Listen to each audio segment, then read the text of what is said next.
അധ്യായം 67 ഒരു ചുംബനം. ഹേമന്ത് അതിശയത്തോടെ സിദ്ധാർത്ഥിനെ നേർക്ക് നോക്കിയിരുന്നു. സിദ്ധാർത്ഥ് ഒരു പെണ്ണിനൊപ്പം അത്ര അടുത്ത് പെരുമാറുന്നത് തന്നെ നീലിമ വന്നതിന് ശേഷമാണ് ഹേമന്ത് കാണുന്നത്. അതിന്റെ ആശ്ചര്യം അവന്റെ മുഖത്തുണ്ടായിരുന്നു. വിശ്വാമിത്രൻ ഇങ്ങനെ മാറിയോ?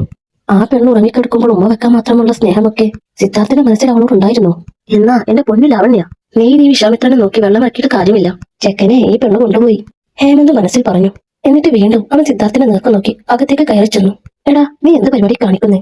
ഹോസ്പിറ്റലിൽ കിടക്കുന്ന പെണ്ണിനാണോ ഉമ്മ കൊടുക്കുന്നേ? ഹേമന്ത് സിദ്ധാർത്ഥിനെ കളിയാക്കിക്കൊണ്ട് ചോദിച്ചു. അത് കേട്ടപ്പോഴാണ് സിദ്ധാർത്ഥ് ഹേമന്ത് വന്നത് അറിയുന്നത്. നീ എന്താ ഇവിടെ? സിദ്ധാർത്ഥ് ചോദിച്ചു. അതല്ലല്ലോ എന്റെ ചോദ്യം, അതിനുത്തരം ആദ്യം പറ. ഹേമന്ത് വിടുന്ന മട്ടില്ലായിരുന്നു. നിന്റെ എന്ത് ചോദ്യം? നീ ഒന്ന് പോയേ. എന്റെ കാര്യമല്ലേ ഞാൻ ഉമ്മ വെച്ചത്, അത് ചോദിക്കാൻ നീ ആരാടാ? സിദ്ധാർത്ഥ് പറഞ്ഞു. ഓഹോ, മിസ്റ്റർ സിദ്ധാർത്ഥ് വിശ്വ, നീലിമ വാസുദേവന് ഭാര്യയായി മനസ്സാ സ്വീകരിച്ചു കഴിഞ്ഞല്ലേ? നടക്കട്ടെ. അല്ല, ഈ ഉമ്മ മാത്രമേ ഉള്ളൂ അതോ? ഹേമന്ത് ചിരിച്ചുകൊണ്ട് ചോദിച്ചു. സിദ്ധാർത്ഥ് അത് കേട്ട് അവനെ പിടിച്ച് പിന്നിലേക്ക് നീക്കി. നീ ഒന്ന് പോയേ, ഇതൊക്കെ ഞാനെന്തിനു നിന്നെ ബോധിപ്പിക്കുന്നേ? അല്ല, നീ ആ കാർ ഓണർ സെറ്റിൽ ചെയ്തോ? അത് പറ ആദ്യം. സിദ്ധാർത്ഥ മോനെ, നീ വിഷയൊന്നും മാറ്റണ്ട. കാർ ഓണർ സെറ്റിൽ ചെയ്ത കാര്യം ഞാൻ വിളിച്ചപ്പോ തന്നെ പറഞ്ഞതാണല്ലോ. എന്നിട്ടിപ്പോ വീണ്ടും അത് തന്നെ ചോദിച്ചിട്ട് എന്റെ ചോദ്യത്തിൽ നിന്ന് മൂന്നാനുള്ള പരിപാടിയല്ലേ? ഹേമന്ത് ചോദിച്ചു. ഹേമന്ത്, നീ അതിര് വിടുന്നുണ്ട്. എന്റെ ഭാര്യയോട് പോലും റെസ്പെക്ട് ഇല്ലാത്ത മട്ടിൽ ഇമാതിരി ചോദിച്ചാൽ അറിയാലോ നിനക്കെന്നെ. അത് കേട്ടപ്പോൾ സിദ്ധാർത്ഥിന് ശരിക്കും ദേഷ്യം വന്നു എന്ന് മനസ്സിലാക്കിയ ഹേമന്ത് ഉടനെ വിഷയം മാറ്റിക്കൊണ്ട് ചോദിച്ചു. അല്ല, അതൊക്കെ പോട്ടെ, നീലിമയ്ക്ക് എങ്ങനെയുണ്ട്? കുഴപ്പമില്ല, ഇനി റെസ്റ്റ് എടുത്താൽ ശരിയാവുന്ന പറഞ്ഞ് 2 ദിവസം കൂടിയൊക്കെ ഹോസ്പിറ്റലിൽ നിൽക്കേണ്ടി വരുമെന്ന് തോന്നുന്നു, സിദ്ധാർത്ഥ പറഞ്ഞു. അപ്പോഴാണ് ഹേമന്ത് സിദ്ധാർത്ഥിന്റെ ലാപ്ടോപ്പും മറ്റു ഫയലുകളും ഒക്കെ ടേബിളിൽ വെച്ചിരിക്കുന്നത് ശ്രദ്ധിക്കുന്നത്. സിദ്ധാർത്ഥ് അവിടെ ഇരുന്നും ജോലി ചെയ്യുകയായിരുന്നു എന്നു ഹേമന്തിന് മനസ്സിലായി. ഒരുപാട് തിരക്കുള്ള ദിവസങ്ങളിൽ മാത്രമാണ് അത്ര വൈകിയും സിദ്ധാർത്ഥ ജോലി ചെയ്യാറുള്ളത്. അത് മനസ്സിലാക്കിയ ഹേമന്ത് ചോദിച്ചു. അല്ല സിദ്ധു, നീ ഇത്ര തിരക്കുണ്ടായിട്ടും ഹോസ്പിറ്റലിൽ നിൽക്കുന്നത് എന്തിനാ? നീലിമയെ നോക്കാൻ നമുക്കൊരു ഹോം നേഴ്സിനെ ഏർപ്പാട് ചെയ്യാം. അതുപോരെ? അല്ലെങ്കിൽ എന്തിനാ? നമുക്കറിയാവുന്ന ഹോസ്പിറ്റലല്ലേ, അവര് കെയർ ചെയ്തോളും, ഹേമന്ത് പറഞ്ഞു. അപ്പോൾ സിദ്ധാർത്ഥ് മയങ്ങിക്കിടക്കുന്ന നീലിമയെ നോക്കി. ക്ഷീണം കാരണം ഹേമന്ത് വന്നതുപോലും അറിയാതെ അവൾ നല്ല ഉറക്കത്തിലായിരുന്നു. അതൊന്നും വേണ്ട. നീലിമയെ അങ്ങനെ പുറത്തുനിന്ന് ആരെങ്കിലും നോക്കിയാൽ ശരിയാവില്ല, ഞാൻ തന്നെ നിന്നോളാം, സിദ്ധാർത്ഥ് പറഞ്ഞു. അത് കേട്ട് ഹേമന്ത് അതിശയത്തോടെ അവനെ നോക്കി. എന്നാലും സിദ്ധു, ഇത്ര തിരക്കുള്ള നീ? ഹേമന്ത് പറഞ്ഞു. നിനക്കെന്താ ഇതിലെത്ര പ്രശ്നം? ഞാൻ തന്നെയല്ലേ എന്റെ ഭാര്യയെ നോക്കേണ്ടത്. എനിക്കിവിടെ നിൽക്കുന്നതിൽ ഒരു പ്രശ്നവും ഇല്ല. നീ അവളെ കണ്ടു കഴിഞ്ഞെങ്കിൽ പോവാൻ നോക്ക്, സിദ്ധാർത്ഥ് പറഞ്ഞു. അത് കേട്ട് ഹേമന്ത് സിദ്ധാർത്ഥിനെ നേർക്ക് നോക്കി. എന്നാലും എന്റെ വിശ്വാമിത്ര, നീ ഇത്ര പാവായിരുന്നു അല്ലേ? ഹേമന്ത് മനസ്സിൽ പറഞ്ഞു. അവന്റെ മുഖത്തൊരു ചിരി തെളിഞ്ഞു. അത് ശ്രദ്ധിച്ച് സിദ്ധാർത്ഥ് അവനെ നോക്കി. എന്താണ് ചിരിക്കുന്നേ? സിദ്ധാർത്ഥ് ചോദിച്ചു. ഒന്നുമില്ല, ഹേമന്ത് പറഞ്ഞു. കുറച്ചു നേരം സംസാരിച്ചു നിന്ന ശേഷം ഹേമന്ത് ഇറങ്ങാനുള്ള പുറപ്പാടിലായിരുന്നു. നീലിമ അപ്പോഴും ഉറക്കത്തിലായിരുന്നു. അവളെ ശല്യപ്പെടുത്തേണ്ടെന്ന് കരുതി ഹേമന്ത് ഉണർത്താനും നിന്നില്ല. മുറിയിൽ നിന്ന് ഇറങ്ങുമ്പോൾ ഹേമന്ത് സിദ്ധാർത്ഥിനെ നേർക്കു നോക്കി. സിദ്ധാർത്ഥ് അപ്പോൾ നീലിമയുടെ നെറ്റി തടവുന്നുണ്ടായിരുന്നു. നീലിമ എന്തു ഭാഗ്യം ചെയ്ത കുട്ടിയാണ്. സിദ്ധാർത്ഥ് ഒരിക്കലും ഒരാളെയും ഇത്ര കെയർ ചെയ്തിട്ടില്ല. അപ്പോൾ ഉറപ്പായും നീലിമയെ അവൻ ശരിക്കും കല്യാണം കഴിച്ചത് തന്നെയായിരിക്കും. ലാവണ്യ ഇനി ഹോപ്പ് വെച്ചിട്ട് കാര്യമില്ല. എന്നാലും ഇവൻ ഇത്രയും സ്നേഹിക്കുന്നത് നീലിമ അറിയുന്നില്ലല്ലോ, ഹേമന്ത് ചിരിയോടെ ചിന്തിച്ചു. അവൻ സന്തോഷത്തോടെ അവിടെ നിന്നും ഇറങ്ങിപ്പോയി. സിദ്ധാർത്ഥിന്റെ ജീവിതത്തിൽ ഒരു പെണ്ണ് വരുന്നത് അവന്റെ വീട്ടുകാരെ പോലെ ഹേമന്തിന് സന്തോഷമുള്ള കാര്യമാണ്. പിന്നെ ലാവണ്യ ഈ കാര്യം അറിഞ്ഞാൽ വിഷമിക്കുമെന്ന ചിന്ത മാത്രമേ അവനുണ്ടായിരുന്നുള്ളൂ. എന്നാൽ സിദ്ധാർത്ഥിന്റെ മനസ്സിൽ നീലിമ മാത്രമാണെന്ന് ഹേമന്തിന് അപ്പോൾ വ്യക്തമായി മനസ്സിലായി. പിറ്റേന്ന് സമയം ഏകദേശം ഉച്ചയായപ്പോഴാണ് നീലിമയ്ക്ക് അല്പമെങ്കിലും ക്ഷീണം മാറി ഉറക്കം വിട്ടത്. അവൾ ഉണർന്ന് ചുറ്റും നോക്കി. അപ്പോൾ സിദ്ധാർത്ഥ് മുറിയുടെ ഒരു മൂലയിൽ ഇരുന്ന് വർക്ക് ചെയ്യുന്നുണ്ടായിരുന്നു. അവൻ അത്ര തിരക്കുണ്ടായിട്ടും തന്റെ കൂടെ തന്നെ തുടരുന്നതിൽ അവൾക്ക് അതിശയം തോന്നി. നീലിമ മൂടി കെട്ടിവെക്കാൻ വേണ്ടി കൈ ഉയർത്തി അറിയാതെ നെറ്റിയിലെ മുറിവിൽ തൊട്ടുപോയി. അമ്മേ! മുറിവ് വേദനിച്ചപ്പോൾ നീലിമ അറിയാതെ നിലവിളിച്ചു പോയി. അവളുടെ ശബ്ദം കേട്ട സിദ്ധാർത്ഥ് അപ്പോൾ അവിടേക്ക് നോക്കി. ഉണർന്നോ? നിനക്ക് കഴിക്കാൻ വേണ്ടി ഫുഡ് കൊണ്ട് വെച്ചിട്ടുണ്ട് ഞാൻ. ഇന്നലെ പുറത്തുനിന്ന് കൊണ്ടുവന്നത് നിനക്ക് കഴിക്കാൻ പറ്റുന്നുണ്ടായിരുന്നില്ലല്ലോ. സോ ഇന്ന് വീട്ടിൽ നിന്ന് തന്നെ മല്ലികാമ്മ ഉണ്ടാക്കി തന്നു വിട്ടതാണ്, സിദ്ധാർത്ഥ് പറഞ്ഞു. അയ്യോ, എന്തിനാ അവരെ ബുദ്ധിമുട്ടിച്ചത്? നീലിമ ചോദിച്ചു. ആർക്കും ഒരു ബുദ്ധിമുട്ടുമില്ല. പിന്നെ മുടിയൊക്കെ കെട്ടിവെക്കണമെങ്കിൽ ഞാനുണ്ട് ഇവിടെ. എന്നോട് പറഞ്ഞാൽ മതി, അല്ലാതെ മുറിവിൽ തട്ടി കിടന്ന് കാറണ്ട, സിദ്ധാർത്ഥ് പറഞ്ഞു. അവന്റെ ഓരോ സംസാരവും പുതിയതായി അവൾക്ക് തോന്നി. മുമ്പ് കണ്ടിരുന്ന സിദ്ധാർത്ഥല്ല ഇപ്പോൾ തനിക്ക് മുന്നിൽ ഇരിക്കുന്നതെന്നും നീലിമ അതിശയത്തോട് ഓർത്തുപോയി. എഴുന്നേറ്റിരിക്കും, ഞാൻ ഫുഡ് എടുത്തു തരാം. സിദ്ധാർത്ഥ് ഓഫീസ് ജോലികൾ പകുതിയിലാക്കി എഴുന്നേറ്റു. എന്നിട്ട് ഫുഡ് ഒരു പാത്രത്തിലാക്കി നീലിമയുടെ അരികിൽ കൊണ്ടുവച്ചു. നീലിമ പാത്രത്തിലേക്ക് നോക്കി. ഒരു പാത്രത്തിൽ ചൂടുള്ള കഞ്ഞിയും മറ്റൊന്നിൽ അച്ചാറും ഉപ്പേരിയും ഒക്കെ ഉണ്ടായിരുന്നു. നീലിമ അതെടുത്ത് കയ്യിൽ പിടിച്ചു. സിദ്ധാർത്ഥ് ഇന്നലെ മുതൽ ഒന്നും കഴിച്ചു കാണില്ല എന്ന കാര്യം നീലിമ അപ്പോഴാണ് ഓർക്കുന്നത്. സിദ്ധാർത്ഥ്, നിങ്ങൾ കഴിക്കുന്നില്ലേ? നീലിമ ചോദിച്ചു. എനിക്ക് സമയമായിട്ടില്ല, നീ കഴിച്ചോ? സിദ്ധാർത്ഥ് ലാപ്ടോപ്പിന് മുന്നിൽ വീണ്ടും ചെന്നിരുന്നു പറഞ്ഞു. അല്ല, നിങ്ങൾ കഴിക്കാതിരിക്കുമ്പോ ഞാൻ മാത്രം എങ്ങനെ കഴിക്കുന്നേ? നീലിമ വീണ്ടും ചോദിച്ചു. അത് കേട്ട് സിദ്ധാർത്ഥ് തല ഉയർത്തി അവളെ നോക്കി. അല്ല, ശരിക്കും എന്താ നിന്റെ പ്രശ്നം? ഒറ്റയ്ക്ക് കഴിക്കാൻ മടിയാണോ?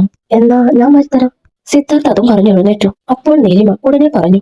അയ്യോ വേണ്ട, ഞാൻ തനിയെ കഴിച്ചോളാം. നീലിമ അതും പറഞ്ഞിട്ട് വേഗം കഞ്ഞി എടുത്ത് കുടിക്കാൻ തുടങ്ങി. അത് കണ്ട് ചിരി വന്ന സിദ്ധാർത്ഥ് തിരികെ പോയിരുന്നു.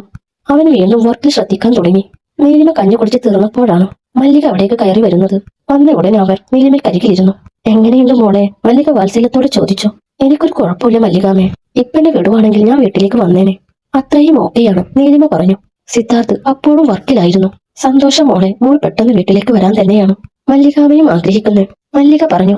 അശ്വിൻ എവിടെ മല്ലികാമേ? നീലിമ ചോദിച്ചു. ഇന്ന് സ്കൂളുണ്ട്. പോകുന്നില്ലെന്ന് കുറെ വാശി പിടിച്ചു. അവസാനം ഞാൻ നിർബന്ധിച്ചപ്പോഴാണ് പോയത്, മല്ലിക പറഞ്ഞു. നീലിമ മൂളി. വൈകുന്നേരം ഞാൻ പോയി കുഞ്ഞിനെ കൂട്ടിക്കൊണ്ടുവരാം. എന്നിട്ട് ഇന്ന് രാത്രി ഞാനിവിടെ നിൽക്കാം. സിദ്ധുമോന് ബുദ്ധിമുട്ടാവുന്നുണ്ടാവും, ജോലി തിരക്കുള്ളത് കൊണ്ട്, മല്ലിക പറഞ്ഞു. അപ്പോൾ അത് ശ്രദ്ധിച്ച സിദ്ധാർത്ഥ്, ഏയ് അതൊന്നും വേണ്ട മല്ലികാമേ, ഞാൻ തന്നെ ഇവിടെ നിന്നോളാം. അശ്വിൻ വീട്ടിൽ ഒറ്റയ്ക്ക് നിൽക്കില്ലല്ലോ. മല്ലികാമ അവനെ നോക്കിയാൽ മതി. സിദ്ധാർത്ഥ് പറഞ്ഞത് കേട്ടു മല്ലിക നീലിമയെ നോക്കി. കണ്ടോ, എന്നിട്ടാണ് നീ സ്നേഹമില്ലാന്ന് പറയുന്നേ, മല്ലിക ശബ്ദം താഴ്ത്തി പറഞ്ഞു. അപ്പോൾ അന്ന് രാത്രിയും സിദ്ധാർത്ഥും താനും അവിടെ തനിച്ചായിരിക്കുമെന്ന ചിന്തയിലായിരുന്നു നീലിമ. വൈകുന്നേരം വരെ അവളുടെ കൂടെ സംസാരിച്ചിരുന്ന ശേഷമാണ് മല്ലിക വീട്ടിലേക്ക് പോയത്. രാത്രിയായപ്പോൾ സിദ്ധാർത്ഥ് നീലിമയ്ക്ക് കഴിക്കാൻ ചായയും മറ്റും വാങ്ങിക്കൊണ്ട് കൊടുത്തു. നീലിമ അത് കഴിച്ചു. അല്പം കഴിഞ്ഞപ്പോൾ അവിടെ ഡോക്ടർ വന്ന് പരിശോധിച്ച ശേഷം തിരിച്ചുപോയി. സമയം പിന്നെയും കടന്നുപോയി. സിദ്ധാർത്ഥ് രാത്രി വൈകിയും വർക്കിൽ തന്നെയായിരുന്നു. അവന്റെ ബുദ്ധിമുട്ട് കണ്ട നീലിമയ്ക്ക് അവനോട് വീട്ടിലേക്ക് തിരികെ പോകണമെന്ന് പറയണമെന്നുണ്ടായിരുന്നു. സിദ്ധാർത്ഥിന്റെ സ്വഭാവം അറിയാവുന്നത് കൊണ്ടാണ് അവൾ അത് പറയാതിരുന്നത്. സിദ്ധാർത്ഥ് തന്നോട് എത്രമാത്രം കെയർ കാണിക്കുന്നുണ്ടെന്ന് ചിന്തിച്ചുകൊണ്ട് നീലിമ അവനെ നോക്കിക്കിടന്നു. സിദ്ധാർത്ഥിന്റെ നോട്ടവും ഇടയ്ക്കിടെ അവളുടെ മേൽ വീഴുന്നുണ്ടായിരുന്നു. നീലിമ അത് ശ്രദ്ധിക്കാത്ത മട്ടിൽ തല ചിരിച്ചു കിടന്നു. സിദ്ധാർത്ഥ് അവളെ നോക്കി പുഞ്ചിരിച്ചു. സമയം പിന്നെയും കടന്നുപോയി. സിദ്ധാർത്ഥ് വർക്ക് തീർത്തെഴുന്നേറ്റു. അപ്പോൾ നീലിമ അവനെ നോക്കി. ആ മുറിയിൽ നീലിമ കിടക്കുന്ന ബെഡ് മാത്രമേ കിടക്കാൻ പാകത്തിനുള്ളൂ. പിന്നെയുള്ളത് ചെറിയൊരു സോഫയാണ്. സിദ്ധാർത്ഥ് എവിടെ കിടക്കുമെന്ന് നീലിമ മനസ്സിൽ ആലോചിച്ചു. അവൾ ഉടനെ അത് അവനോട് ചോദിക്കുകയും ചെയ്തു.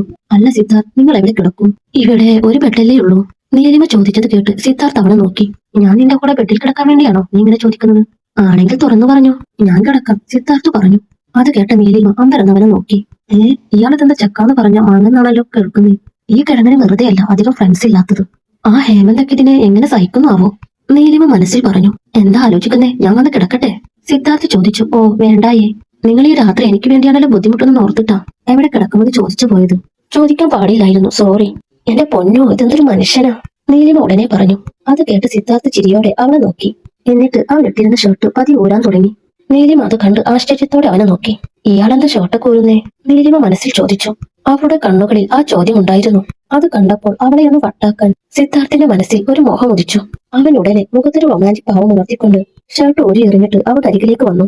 താനിതെന്താ കാണിക്കുന്നേ? നീലിമ അവനെ നോക്കി പതർച്ചയോടെ ചോദിച്ചു. അതിന് ഞാനൊന്നും കാണിച്ചില്ലല്ലോ, കാണിക്കാൻ പോകുന്നല്ലേ ഉള്ളൂ. സിദ്ധാർത്ഥ് അവളുടെ കവിളിന് താഴ്മുഖം താഴ്ത്തിക്കൊണ്ട് പറഞ്ഞു. പെട്ടെന്ന് അവന്റെ ശ്വാസം അവളുടെ മുഖത്ത് തട്ടിയപ്പോൾ നീലിമ പിടഞ്ഞു പോയി. സിദ്ധാർത്ഥ് മാറിക്കേ, എനിക്ക് ഇങ്ങനത്തെ തമാശ ഇഷ്ടമല്ലാട്ടോ, നീലിമ ശബ്ദം താഴ്ത്തി പറഞ്ഞു. അവളുടെ മുഖത്ത് നാണം തെളിഞ്ഞിരുന്നു. അതിന് ഇത് തമാശയാണെന്ന് ആരാ പറഞ്ഞു? സിദ്ധാർത്ഥ് മുഖം അല്പം കൂടി അവളുടെ അരികിലേക്ക് അടുപ്പിച്ചു. നീലിമ അവന്റെ കണ്ണുകളിലേക്ക് നോക്കി. അത്രയടുത്ത് സിദ്ധാർത്ഥിന്റെ മുഖം കണ്ടപ്പോൾ അവൾക്ക് ശ്വാസം കിട്ടാത്ത പോലെ തോന്നി. പക്ഷേ സിദ്ധാർത്ഥിനെ തള്ളി മാറ്റാനും അവൾക്ക് കഴിഞ്ഞില്ല. നീലിമ സിദ്ധാർത്ഥിന്റെ കണ്ണുകളിലേക്ക് വീണ്ടും നോക്കി. സിദ്ധാർത്ഥ് അപ്പോൾ അവളുടെ കണ്ണുകളിലും ചുണ്ടുകളിലും നോക്കി നിൽക്കുകയായിരുന്നു. നീലിമയെ ഒന്ന് പേടിപ്പിക്കാൻ വേണ്ടിയാണ് അവൻ അങ്ങനെ ചെയ്തു തുടങ്ങിയതെന്ന് പോലും സിദ്ധാർത്ഥ് മറന്നുപോയി. അവന് അവളുടെ മുഖത്ത് നിന്ന് കണ്ടെടുക്കാൻ സാധിച്ചില്ല. സിദ്ധാർത്ഥ് പെട്ടെന്ന് നീലിമയുടെ ചുണ്ടുകൾ ചുംബിച്ചു. നീലിമ വല്ലാതെ വിളറിപ്പോയി. അവൾ അറിയാതെ സിദ്ധാർത്ഥിന്റെ കഴുത്തിൽ പിടിച്ചു. അപ്പോൾ സിദ്ധാർത്ഥ് അവളെ ഗാഢമായി ചുംബിക്കാൻ തുടങ്ങി. പെട്ടെന്ന് ബോധത്തിലേക്ക് വന്ന രണ്ടുപേരും പരസ്പരം അകന്നു മാറി. സിദ്ധാർത്ഥ് അവളെ നോക്കി. അവളുടെ മുഖം നാണത്തിൽ ചുമന്നു പോയിരുന്നു. അത് കണ്ട് സിദ്ധാർത്ഥ് ചിരിച്ചു. ഓ, ഇതിനായിരുന്നു എന്നോട് ഇവിടെ ഒരു ബെഡ്റൂം പറഞ്ഞത്? ഉമ്മ വേണമെങ്കിൽ അങ്ങ് പറഞ്ഞാ പോരെ? സിദ്ധാർത്ഥ് വീണ്ടും അവളെ കളിയാക്കിക്കൊണ്ട് പറഞ്ഞു. പോടോ, ഞാനൊന്നും ചെയ്തില്ല, നീലിമ പറഞ്ഞു. ഓ, കഴുത്തിന് ചുറ്റിപ്പിടിച്ചത് പിന്നെ ഞാനാണോ?